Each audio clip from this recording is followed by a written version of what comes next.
What's up, tribe? How you guys doing? Go ahead and hit that subscribe button. I hope you like this video. This is going to be your review for Love and Hip Hop Hollywood season 6 episode. What are we on? Episode 3, 4?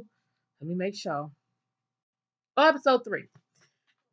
So we pick up where we left off last week with Summer Bunny and Lyrica coming face to face. Now look, there's some things I just don't understand. I will never understand how you can sleep with somebody's husband who you knew was married. He didn't lie to you. Maybe he lied to you, but they are a public figure. You know who they are. And then you get mad at the wife. So Lyrica shows up. She didn't know Summer Bunny was going to be there, according to her. And they immediately get to arguing. And to Lyrica's credit, Lyrica was like, why are you mad? Like, why are you yelling at me? And, Summer Bunny is calling her all kinds of bitches and calling her all out her name and everything. And at one point, Princess was about to get her. Ray J grabbed his wife up real quick because see, Ray J know what kind of work his wife put in. And Apple was there, of course, and it got to be very contentious. Let me tell you what I'm loving. I'm loving Yo-Yo so far, and I pray that she stays with what she is. But Yo-Yo really truly is playing that older, that elder stateswoman role, the mentor, and she actually got the two ladies to sit down and talk. And Lyrica asked her, Lyrica was like, look, I really don't have a whole lot to say to this chick, but I know she got information that my husband won't give me. So I'm going to go ahead and talk to her. And so she asked Summer Bunny, like, look, you were FaceTiming my husband. Were y'all doing anything else? And Summer Bunny was being very evasive and was like, I mean, we FaceTime. And made it seem like that's all it was. But anybody with 2 cents know that something came before and or after that FaceTime. Like the way they were talking, they were too familiar in that FaceTime that clearly something went down. So Lyrica was like, okay, fine, thanks for that. And I'm going to go home and sleep with my man. That ain't what she said, but y'all can fill in the blanks. And Yo-Yo starts talking to Summer Bunny, and Yo-Yo, because Summer Bunny's, she being real nasty and real stank. Because the first thing out her mouth when Yo-Yo was trying to get them to talk about something, well, he ain't my husband. He wasn't my husband. Yo-Yo was like, look, that's not how you start a conversation off. That's not going to get us anywhere. Like, you can't be defensive. You can't have an attitude with Lyrica while we're trying to figure this whole thing out. So when Lyrica walked off, but Yo-Yo is giving them love. Yo-Yo, she hugged her and, she was like, look, you really need to go. You need to go talk to that woman. And you need to go give her what she needs. Like, you need to go be honest with her. So she goes out there and she tells Lyrica, like, look, I'm coming to you like a woman and let you know, yes, me and your husband slept together. Yes, me and your husband slept together multiple times. And so Lyrica was just like, all right, and then they got to arguing again. Because once again, Bunny act like, I mean, she just didn't have any remorse. She wasn't apologetic. It was just like, yeah, I slept with your man and what? And again, Summer Bunny does not owe Lyrica anything. And Lyrica even told her that. She was like, you don't owe me any loyalty. You don't owe me anything. But again, the attitude isn't necessary either. Like the way you come in at Lyrica isn't necessary either. So I don't know, Summer Bunny. Like I said, you knew you were sleeping with a married man, regardless of whether he came on, because that's what she said. She said, well, I didn't come on to him. He came on to me. But it doesn't change the fact that you knew he was married when he came on to you. I mean, we all make mistakes and you're young and that is what it is. But come on, stop it. Like, stop acting like you got a leg to stand on this because you really don't. Now, I'm going to say this. A lot of the episode, this happened around the time that Nipsey Hussle was murdered. And so a lot of this episode was dedicated to Nipsey Hussle. And I respect that. I'm not going to dig too deep into all of the different, but suffice to say, they did a tribute to Nipsey Hussle throughout this episode. We have a scene where Yo-Yo and Apple go down to the Marathon store to pay their respects. And of course, people recognize Yo-Yo and that kind of thing. Throughout the episode, they talk to different stars on the show who talk about their relationship with Nipsey Hussle or just what Nipsey Hussle meant to them and in the community. I didn't see them talk to Ray J. I don't know if I missed it or we just didn't see it because we saw Booby and I'm like, why Booby just keep randomly popping up? But it is what it is. He was giving his he was giving his respect on that. And then at the end of the episode, we saw where Yo-Yo spoke on she did commentary during the memorial service on Good Day LA or something like that. And so she spoke on just what he meant to the community. And she said, she doesn't try to pretend like they were best friends, but she said she did know him. She did meet him on occasion, been around him and his family. She said the one thing she loved about him was that he was doing the same thing she was doing by giving back to the community and really trying to bring his community up and do great things, which again, at this point, we all know. If you didn't know before, I was one of the people that didn't know before he passed away. And it's unfortunate that so many of his good deeds were not known until he was no longer here to receive his flowers. But I must admit, I knew who Nipsey Hussle was, but I did not know to the full extent of what Nipsey Hussle did for the community. But they got into that and they spoke on it. But something that Yo-Yo said that I thought was very intriguing. She was at the hospital with Tupac. I didn't realize that her and Tupac were that close. I knew that they were close, but I didn't realize she was like at the hospital with him when he got shot. And she said she asked him, "Do you know who shot you?"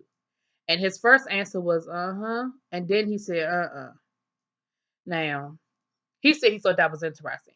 I think it's interesting for a couple of reasons, which I ain't even gonna get into all of that. But I do think it's very interesting that, you know, anyway, so then we have Mr. Zell Swag is back this season. He said that he is better than he was. He said that, last time y'all saw me, I was wilding out and it cost me. He said that he was like, the way I acted in LA, I mean, in New York for that reunion, it sort of cost him.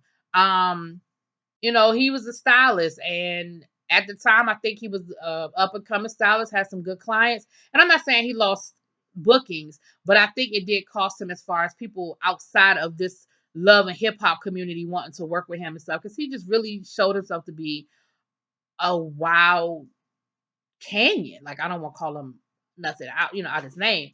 But we see him, Paris, and April working out. Now, him and Paris are best friends. They live together. They're best friends. They hang out together. So, you know, Paris is trying to lose weight. So they're doing that whole thing. And April is telling them about the whole going on tour with Moniece and that whole thing with Moniece. And they were like, what? Pretty much everybody else's, reaction to the whole we gonna go on tour together thing. Like, what? You gonna do what? Like, did you really think that through? And of course, Zell is still shady because he was talking about Moniece not being able to sing. He's still shady, but it wasn't that like he so far, because we saw him for 5 minutes this episode. So we'll see how it work out the rest of the season. But so far, he did seem a lot calmer than he was the last time we saw him. The other thing, they kind of threw a little shade at K Michelle, so I guess her and K Michelle ain't made up. Because let me tell you, in the previews, when K Michelle's surrogate reminds me of Paris a little bit, and so the previews before the season started, when they were showing the surrogate, I thought it was Paris at first. I said, "Oh, they done made up," but no, they ain't made up. That's somebody totally different. The other thing we find out is Zell and Mr. Ray have made up. He said he saw him at an industry event. Mr. Ray apologized to him. I hope he apologized to Mr. Ray because both of them had something to apologize to each other about. But it seems like they're in a better place as well. And while I'm on it, let me throw an apology to Mr. Ray from me to you. You probably ain't gonna never see this, but I did make some comments last week in my review in regards to him not looking right with the bald head. And I knew something was off. I'm gonna be honest with y'all. I thought he might have had some plastic surgery. I'm not gonna lie. I thought it might have been too much makeup or some plastic surgery. But what he did come out on his Instagram and say, because I guess a lot of people had something to say about his looks and his bald head and no facial hair and everything. He has alopecia. And with that, it forced him to go bald. And he's lost his facial hair. Because Mr. Ray used to keep a beard and some other stuff. And we know that over the years he's had braids and all kinds of things going on. And I have a really good friend of mine who just recently had to go bald because of alopecia. And so I know what that's like. I know how hard it is to deal with, because in his Instagram, he really went into detail about just dealing with it and how hard it was for him, and how, he even was self-conscious about going on camera. That's why you see him in the hats in some of his confessionals, because he said he tried to do the whole hat thing. And I don't know if it was because of lighting or whatever that it just didn't work out. But I want to apologize because, a lot of times we do these reviews and we're so quick to drag somebody because we think that they're trying to make a fashion statement or something like that. And we don't always know what's behind the scenes or take that into consideration. So I apologize for, talking about you ain't look right bald. My bad. I apologize. Like I said, I have a friend who's dealing with it, and I know what she is dealing with. With it's a lot. It's a lot to have to deal with, and it's literally like an overnight thing. He said he woke up and his eyelashes had fallen out. Like it literally is just it just happens like that. Anyway, moving on.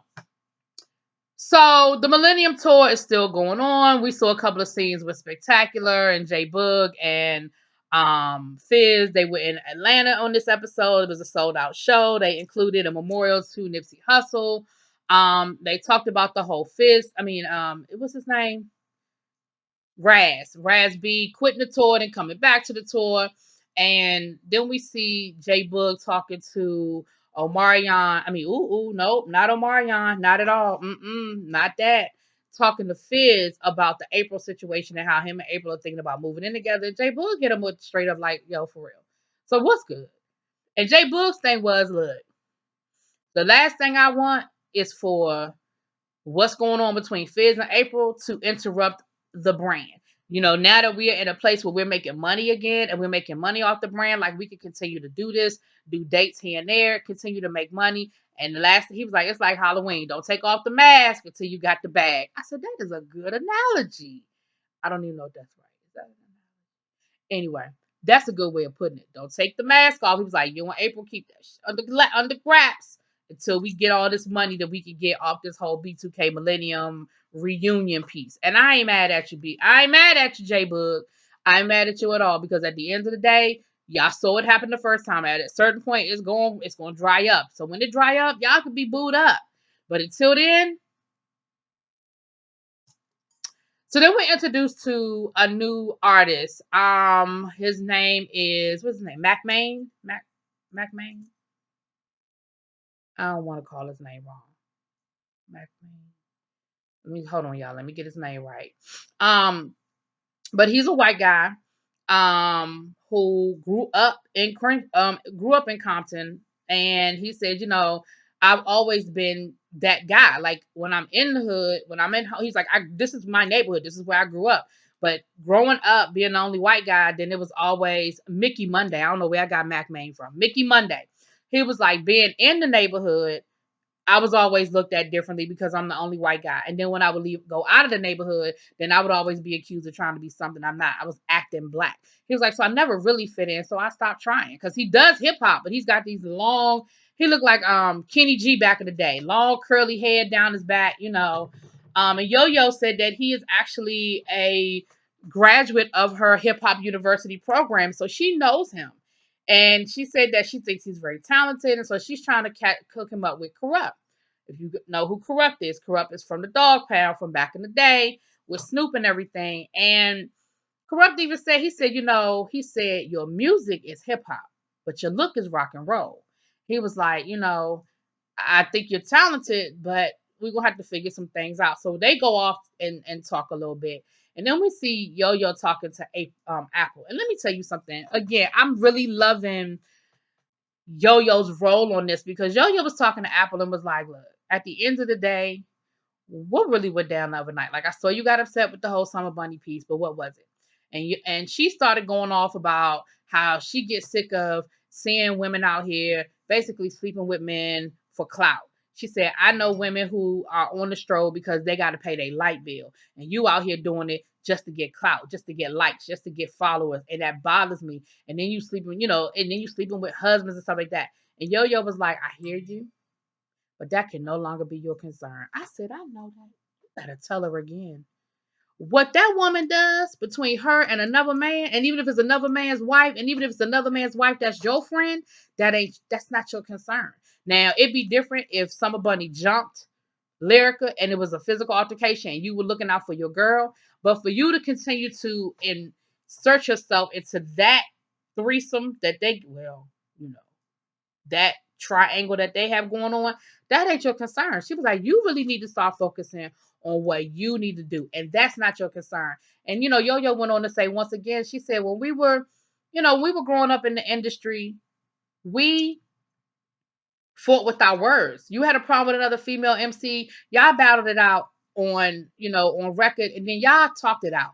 All this fighting, she said, but people, what we've been led to believe that we have to be tougher than the men and be, harder than the men. She was like, and we are, but we have to find a different way of showing it. And so again, I'm really liking what she bringing. I just hope she stays consistent with it, because one, and real talk, I think Apple needs it. Real talk.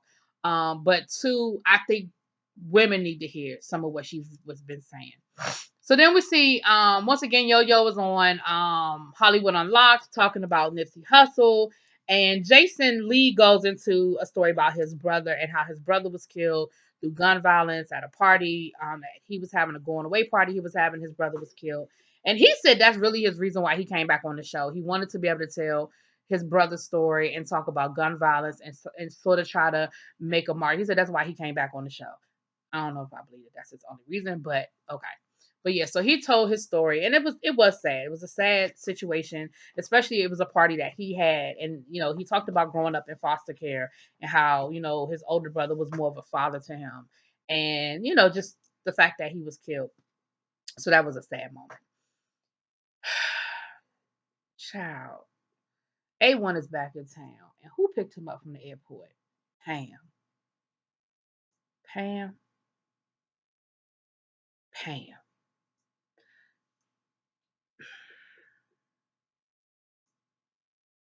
Pam.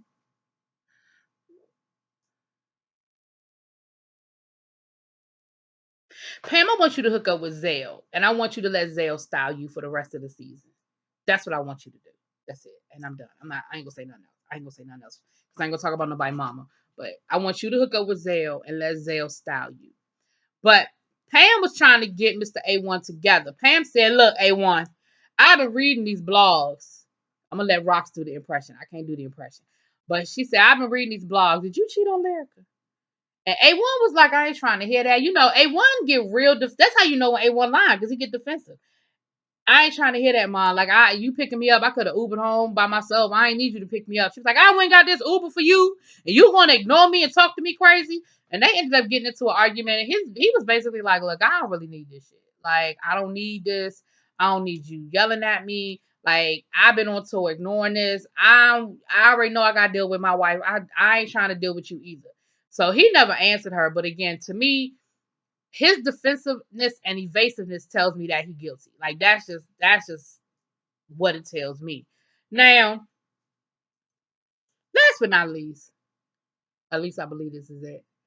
This way I got confused. And y'all get me together in them comments, clear it up, make it make sense. Lyrica and her friend Sia decide they're gonna roll up on A1 at his job. Now, one, that's just never a good idea. I don't know why. I know you do it for the show. So let me not say I don't know why. I do know you do it for the show. But anyway. So he did his show with T-Pain because he's back home in LA now, doing the show there. And, we see him with T-Pain and all that good stuff. He comes off the stage, and who's sitting there is Lyrica. So he was like, as soon as I saw Lyrica, I knew that I was going to have to deal with this. Like, I knew I couldn't hide from it. I was going to have to talk to her. So Lyrica got her homegirl there playing, backup, like, yeah, A1, what you got to say about it now? And I was like, she don't need no hype, man. And she tried to tell her friend once or twice, I got this, I'm good, I got this. Now, let me say this. I love that wig Lyrica has on. That blue is so pretty to me. I said I wanted to do blue. I said I was going to do it over the summer, do me a blue wig over the summer, but as you can see, I didn't. I did braids. But I love that blue. I think it is so pretty. But anyway, so after Lyrica got into it with A1's bodyguard and his cousin, because what she was saying was, I don't really mess with none of y'all either, because y'all the ones that take that cover for him and lie for him, which is probably true because that's his bodyguard and that's his cousin. So you know how that go. You looking for your man and he got his boys covering for him. So she was like, I don't really mess with none of y'all either. So eventually they put everybody out the room and it was just Lyrica and A1. Here's where I got confused today. A1 said basically last year, Lyrica cheated on him and he cheated on her. And that they didn't really allow Lyrica's infidelities to come out. That they allowed his infidelities to come out because he didn't want any backlash on her, that she was having a high risk pregnancy and he didn't really want her to be stressed out. So he allowed himself to be the bad guy. Now, I remember all of last season being about whether Lyrica slept with Safari or not. So I don't remember that part of we didn't let her infidelities come out. Maybe he means that it was never a question about her sleeping with Safari, but we know that she was sleeping with somebody else. Because y'all remember, he had her take that damn DNA test, and he said that he was like, I took the DNA, you took the DNA test because I spent half the pregnancy not even knowing whether that was my baby or not. I was like, so, but here's the part. Lyrica was like, okay, whatever. She said, but we worked through all of that. We renewed our vows, and then you cheated on me again. So here's the thing. Did you sleep with Summer Bunny before y'all renewed y'all vows and y'all decided y'all was going to start fresh? Because if that's the case, then all of this should be null and void. Just because you just finding out about it now, you can't get mad about it now. If you knew he cheated on you and you cheated on him and y'all decided to let all that shit go and start fresh, you can't get mad just because you finding out more skeletons fell out the closet. Like, you agreed to forgive them. But if the Summer Bunny piece happened after y'all renewed y'all vows, then I 100% understand this reaction. She went on to let him know that she can't do this no more and that she was leaving him. And he was like, "Oh, word, that's what we doing." She was like, "Yeah, A1, I just can't do this no more." And that's pretty much what the episode ended. So yeah, I don't know, y'all. Y'all let me know what y'all think. Drop it in them comments.